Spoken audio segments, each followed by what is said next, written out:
യുഎഇയിൽ ജോലി നഷ്ടപ്പെടുന്നവർക്ക് തൊഴിൽ മന്ത്രാലയം നടപ്പാക്കിയ തൊഴിൽ നഷ്ട ഇൻഷുറൻസ് പദ്ധതിയിൽ രജിസ്റ്റർ ചെയ്തവർ 80 ലക്ഷത്തിലേറെ. തൊഴിൽ നഷ്ടപ്പെട്ടാൽ നിശ്ചിത കാലാവധി വരെ ഇൻഷുറൻസ് പരിരക്ഷ വാഗ്ദാനം ചെയ്യുന്നതാണ് പദ്ധതി. സ്വകാര്യ മേഖലയിൽ ജോലി ചെയ്യുന്നവരുടെ തൊഴിൽ സുരക്ഷ ഉറപ്പാക്കുന്നതിന്റെ ഭാഗമായി യുഎഇ ഏർപ്പെടുത്തിയ തൊഴിൽ നഷ്ട ഇൻഷുറൻസിൽ ഇതുവരെ അംഗമായത് 80 ലക്ഷത്തിലേറെ പേരാണ്. ഫ്രീ സോൺ ഉൾപ്പെടെ രാജ്യത്തെ പൊതു സ്വകാര്യ മേഖലയിൽ ജോലി ചെയ്യുന്ന പൗരന്മാർ, പ്രവാസികളടക്കം മുഴുവൻ തൊഴിലാളികൾക്കും ഇൻഷുറൻസ് നിർബന്ധമാണ്. തൊഴിൽ നഷ്ടപ്പെട്ടാൽ നിശ്ചിത കാലാവധി വരെ ഇൻഷുറൻസ് പരിരക്ഷ വാഗ്ദാനം ചെയ്യുന്നതാണ് പദ്ധതി. സ്വന്തം കാരണത്താലല്ലാതെ പിരിച്ചുവിട്ടവർക്കാണ് ആനുകൂല്യം ലഭിക്കുക. 16,000 ദിർഹമോ അതിൽ കുറവോ അടിസ്ഥാന ശമ്പളമുള്ളവർക്ക് പ്രതിമാസം 5 ദിർഹം വെച്ച് വർഷത്തിൽ പരമാവധി 60 ദിർഹമാണ് പ്രീമിയം തുക. ഇവർക്ക് 10,000 ദിർഹം വരെ നഷ്ടപരിഹാരം ലഭിക്കും.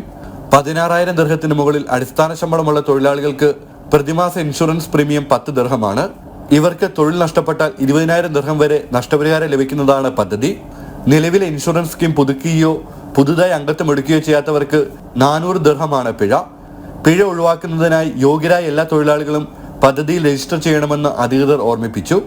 ജനം, ദുബായ്.